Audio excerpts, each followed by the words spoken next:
in the field of embryology, there were a group of students who collected all the data that they could find in the Quran as well as the Hadith dealing with embryology.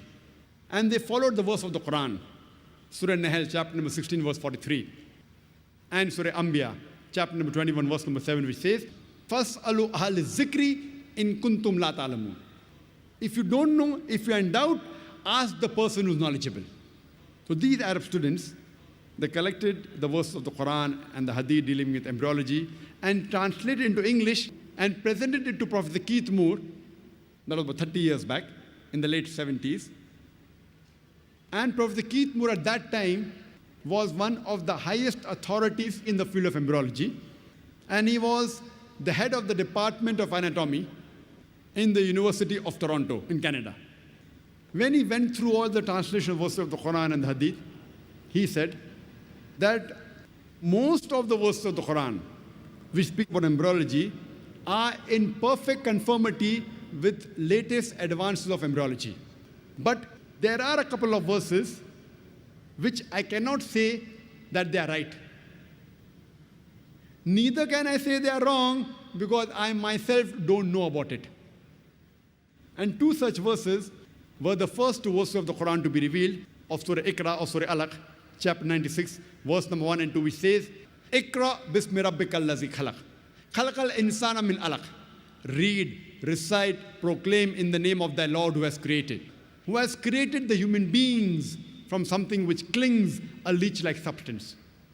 So Professor Keith Moore said, I don't know whether the human beings, the embryo, embryology means it's the study of the development of the human being, the early stages of human being in the womb of the mother, for those who don't know.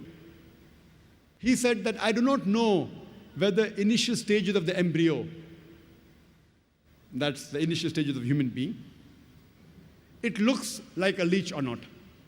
So he went in his laboratory and under a very powerful microscope observed the early stages of the embryo and compared it with the photograph of a leech. And he was astonished at the striking resemblance.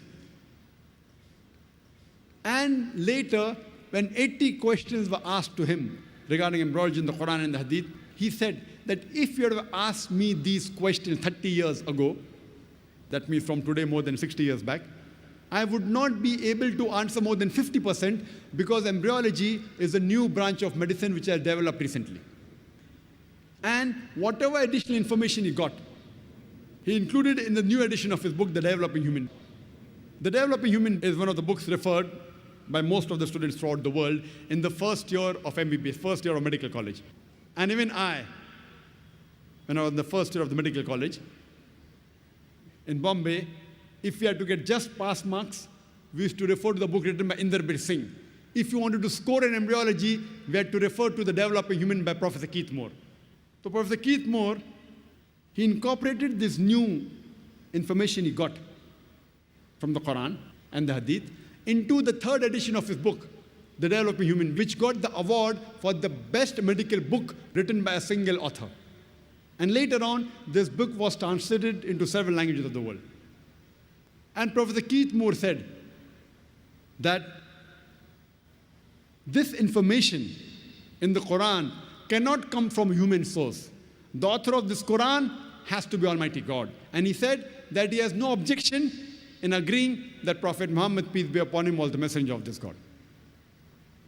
Imagine Prophet Keith Moore being a Christian said that.